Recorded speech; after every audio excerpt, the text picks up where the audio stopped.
Hello everyone, my name's Danielle. I'm a writer and reader, I'm a student, and today we are going to be talking about the reader part. It is the middle of the year, and I have not read a lot. I'm going to blame it on school. Here's the thing, I read a shit ton for school, and a lot of it I don't really like, because I'm an English major. It does not leave me a lot of time for me to read for fun. However, we are going to be doing the mid-year book freakout tag. Yay! I had a coffee. I'm all zazzed up. Think that we can just get started. I wasn't tagged in this tag, however, I still want to do it, so we're gonna do it anyway. I have read about a dozen books this year. Definitely not as many as I would like. I did have the goal to read up to 50. However, I am still determined to I'm determined to try. I think that's the best I can do. I'm determined to try. I will say though that my reading has definitely improved, especially since I'm no longer in school right now. It is summer break. I do have a full-time internship at the moment, so my hands are still pretty full. However, I am still reading a lot, and I'm reading a lot more now that school is out, and I'm actually learning to enjoy it again. I know, shocker. Nonetheless, I feel like we should just dive headfirst into the questions. First question is best book you've read in 2024. This is hard. I read a lot of fantastic books this year. The best book I've read so far probably has to be My Favorite Thing is Monsters by Emil Ferris. It is a graphic novel, one of the staples in graphic novel world, and I'm not really a graphic novel type of person. However, the art in this is absolutely breathtaking. There are a bunch of different styles, and I read this for school, so we got to analyze it like a book. The only thing though about this book is that there's no page numbers. So it was very difficult to cite certain scenes in this book when there's no page numbers. I know when it's an artistic choice, however, look at this still. Isn't it gorgeous? So My Favorite Thing is Monsters is definitely my favorite. It's really chunky, and the new one just came out last month or this month. I don't know when this video is going to be released. It came out in June, and I'm so hyped for it. I have not ordered it yet. It's gonna take me a while to get through it because this is a chonker, so I'm pretty sure book 2 or volume 2 of this series is gonna be a chonker just as well. One of my friends, they actually have book 2, so I might borrow it from them. That is my best book I've read so far in 2024. It's just the art style, the storytelling, the themes. The best sequel I have read so far in 2024 is, quite frankly, I have not read many sequels. However, the best sequel that I have read is Delilah Green Doesn't Care. It is the Bright Falls series, and it follows a bunch of different people in a small town that get into sapphic relationships. So I read the first book, Delilah Green Doesn't Care, because I heard that one of the characters is Debbie, so that was interesting to me. I read that book, I really loved it. It was such a cute read. It was one of the first few times that I got to read a lesbian rom-com and got to see myself in the story. It was really heartfelt to me to see representation. That's all sappy and things. The new release I haven't read but want to. I'm currently reading, so I don't know if this counts, but I did get an arc for it. It is This Fatal Kiss by Alicia Jacinka. This book and the characters... Oh my goodness. I'm like a third of the way through, and we just reached the inciting incident, and I'm so hyped. I love the characters. I love how they interact with each other. I think that the polyamory is gonna be chef's kiss all around. Oh my goodness. I already have it on my Kindle. I really want to read it right now, but I can't because I'm filming a video about This Fatal Kiss when I want to be reading This Fatal Kiss. I think this book is going to be really good. It is already really good. There's some mystery going on, and I genuinely have no idea what's going to happen next. I love the world building. The world building in a YA novel. Oh my god, it's so good. I just want to sink my teeth into it. Anyway, so I have not finished reading that. However, I am pretty sure that's going to be a 4 stars, if not a 5 stars. We will see. So number 4 is my most anticipated release of the new year, and that undoubtedly has to be Night Strider by Sophia Slade. I have been following Sophia since I was in high school and she was in college, so it's been a hot sec. We've been mutuals for a long time, and I'm so proud of her to see how far she's gotten. I did buy the book was originally self-published, and then it was bought by Orbit Books. So I did buy the self-published version, but I never got around to reading it. So instead, I'm waiting for the traditional published debut, and I'm gonna read that one instead. Hopefully I get an arc, please. The reason why I'm waiting to read the traditional published version is because there's like a bunch of new scenes and a lot of things have been changed since the self-published version to the traditional published version. My biggest excitement is that it changed from YA to adult fantasy. Her book in adult fantasy just feels like the perfect fit for Night Strider from what I know. I'm so excited. My biggest disappointment of the year. Why was I reading this in the first place? I do plan to do a video on it, but I don't know if I'm gonna do it anyway, because I didn't like the book. My biggest disappointment was that I read Claimed by the Orc Prince by Lionel Hart. It's like a super popular ABO book, got popular on Book Talk, I believe, because the cover was kind of ridiculous, I would say.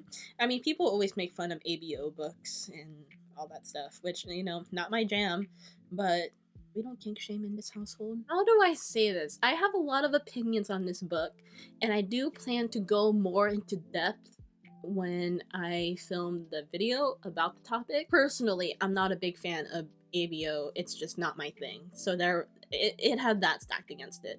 Two, I also, when I was reading it, I had to be like, I had to set my expectations not lower, but changed. Because I wasn't reading a literary fiction masterpiece. I was reading ABO smut. You know, has some different parameters surrounding the topic. The world building was shit. The characterization was shit. The character motives were shit. The characters themselves were shitty. Could not find myself to care about the couple. I think that they rushed into everything, which I get it. It's a smutty book sometimes, but like, why were they depicted as being in love when they knew nothing about each other? And the way that the prince didn't even bother to learn about the orcs' culture just seemed all types of messy and problematic. Not problematic as in like this book is problematic, but the character was irritating. So not my favorite book. Could do a video on it. However, I don't like doing videos on books just to hate read them because they're not fun. I mean, they're not fun to read. They are fun to make. So, but if I did that, I would want to finish the whole series, and I don't know if I'm going to finish it. I'll keep it on the back burners, but let me know if you guys actually want to see me finish The Orc Prince. At the end, there was a cliffhanger, and it implied political turmoil. There's not going to be political turmoil to the extent of The Cruel Prince nor Priory of the Orange Tree. However, I am mildly interested, so let me know if you guys want to see a video on that. So number 6 is my biggest surprise of the year, and my biggest surprise was honestly reading Mistakes Were Made by Mara Wilsner. So these two women end up in a bar, hook up, and then the next morning they meet at a cafe. And then they discovered that one of the other women was the other roommate's mom. So if you're sapphic and like MILFs, there's a book for you. I mean, the premise is so funny, the way that they met, and I was expecting like a funny little rom-com, but at the end of the day, I ended up really liking the characters. I really loved the characterization. I think their character development was done really well. One, I'm not a big fan of rom-com books, which is kind of funny because I am reading more rom-coms recently. It's not my first choice of book, I should say.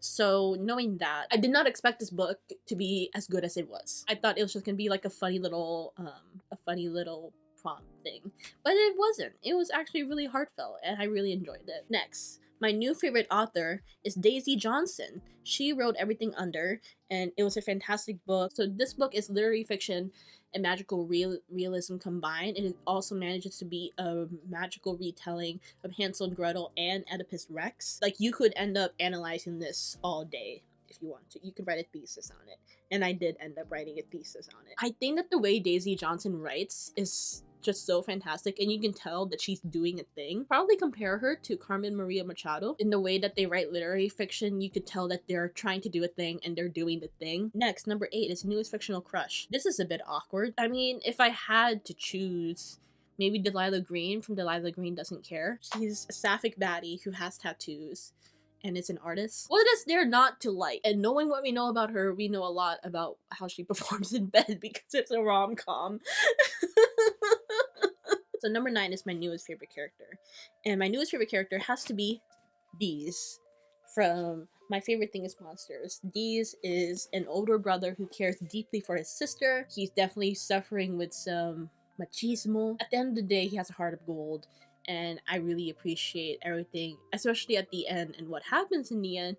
I appreciate the lengths that he's going to in order to keep his sister safe. I think Beast is a really lovable character because although he's very flawed, you understand where he's coming from. You never question his motives. And he's like a really tough guy, but he has a soft spot. Number 10 is books that made you cry. I do not cry while reading books. I don't cry while watching movies. I'm an emotionless husk of a person. However, a book that made me sad is Patron Saints of Nothing by Randy Rubai. So it is a story about this teenager who was trying to find the secrets to one of his cousin's deaths. And the reason why it made me so sad was, I mean, this book is steeped in Filipino culture, and it was one of the few times that I got to see my culture portrayed on page, and I got to feel at home in all the Taglish that was being spoken, the food, the culture, the familial expectations, etc., etc. Especially the feeling of not being Filipino enough because he is American. Why did it make me sad?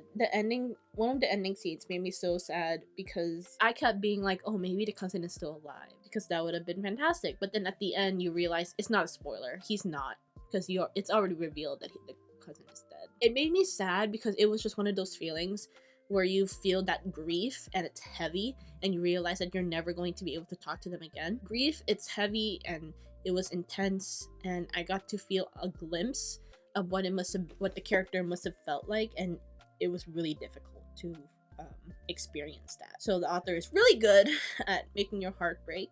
I think a lot of people definitely would have cried, especially if you're Filipino and your family was affected by President Duterte's war on drugs. A lot of our families were affected by the war on drugs, so that especially hit close to home. Definitely recommend it, especially if you're Filipino and you want to see more of your culture on page. So the book that made me happy was Cafe con Leche by Emery Lee. It was a book about two teens who are sons of rival restaurants, and they have to end up defeating this evil fusion restaurant. And it's enemies to lovers. They fall in love in the end. It is so good to see more books with queer representation, especially in YA, because I was out in high school and I did not get that representation when I had it.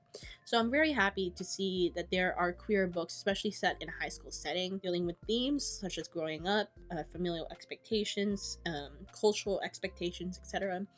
So I think I would have really loved this as a kid. I really loved it right now. Also, one of the characters is so funny. Theo Mori as a character was so fucking funny to be in his head the whole time. He's such a pessimist, but it's like to the point to where you can't help but laugh. It's so funny being in his head. And also I related to him a lot more in comparison to Gabby, who is the other love interest. But yeah, really loved it. Definitely recommend it. Cafe con Leche. My favorite book to movie adaptation is probably Bridgerton, even though I've never read the books, and the TV show is definitely not loyal to the books from what I've heard. However, I am still greatly enjoying Bridgerton for what it is, just watching it by itself. I have not finished the last episode, so Eloise Bridgerton, they can never make me hate you, despite everything that Eloise is doing. And Eloise is a horrible fucking friend. Eloise Bridgerton was my favorite character, so is Benedict. Ooh. At the end, okay, spoilers. Spoilers, skip to this timestamp if you don't want to hear me talk about season 3 of Bridgerton. Benedict being queer. I did not expect that. I did not expect them to actually have queer representation in a period TV show. Oh my god, and the way Benedict is so soft with men.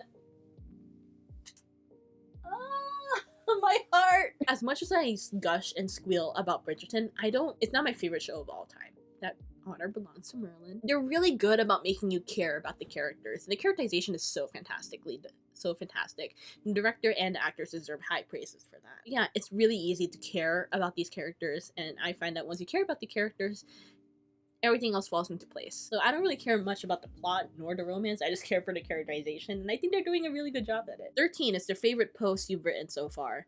This is written for bloggers. I don't blog. Well, I used to. I kind of still do sometimes when I'm feeling like it. If you want to see my blog, go to my website at daniellememorial.com where I post book reviews. I haven't filmed many videos, but I do have plenty in the works. It was really important for me to put it on the internet so that potential employers could see that I was serious about becoming an archivist as well, because I know that you follow me.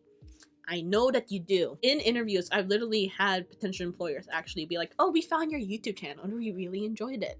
And there's just me mortified, like, but I haven't posted anything risque or anything. I'm very PG-13, aside from swearing occasionally. So that was my favorite video so far. Filming it, my dress looked really cute, by the way. And I scripted it, and it was really, like I said, very vulnerable for me to admit that I was wrong, and vulnerable for me to try and put myself out there and publicly proclaim that I was trying to become an archivist. So I don't know if it's gonna happen. Everything could fail and everything could burn, and I could end up never getting my dream job. I would have went to school for nothing. Who knows? But I'm gonna try. So the most beautiful book I bought this year is undoubtedly the graphic novel. Unsurprisingly, my favorite thing is Monsters by Emil Ferris. You know the succubus paintings? Look at this. Isn't that gorgeous?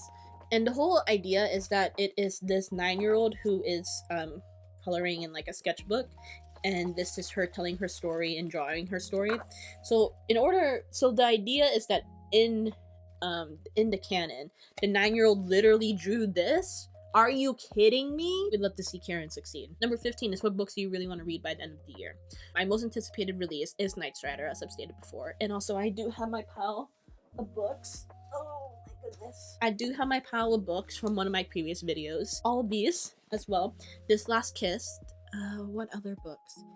Can't Resist Her, Love at First Set, Abandon Me for Two. I really want to reread The Phoenix King. I have a lot of books I want to read by the end of this year. That is the end of the mid-year book freakout tag. Hello everyone, editing Danielle here, and I realized that I never tagged anyone. So I wanted to tag 2 people. One of them is going to be Savy from Savy Writes Books. They're an indie author and they post a lot of video essays. I don't know if they will do this video because it is out of their wheelhouse as of currently. However, maybe they'll post it on their Patreon. Maybe they'll do a blog post on it. I don't know. Another person I wanted to tag was Breakeven Books. They post book-related videos. They are on Booktube, and we have been associated for a while now. We were introduced to one another in one of Savy's launch book. But yes, that's who I wanted to tag, and I look forward to seeing y'all's videos on it soon. Okay. That is the end of the mid-year book freakout tag. Thank you so much for watching. I greatly appreciate it. Previous videos that I was planning to post every other week, that is a lie. At least for the summer, I am planning to post every week. I looked at my schedule, and turns out working a 9 to 5 is a lot easier than going to school full-time. Thank you so much for watching. Please let me know what books you're planning to read down below. I would greatly appreciate it. I love getting recommendations, and I also love to see what's on your TBRs and any recent books you've finished recently. So, nonetheless, thank you so much for watching, and I will see you again next week.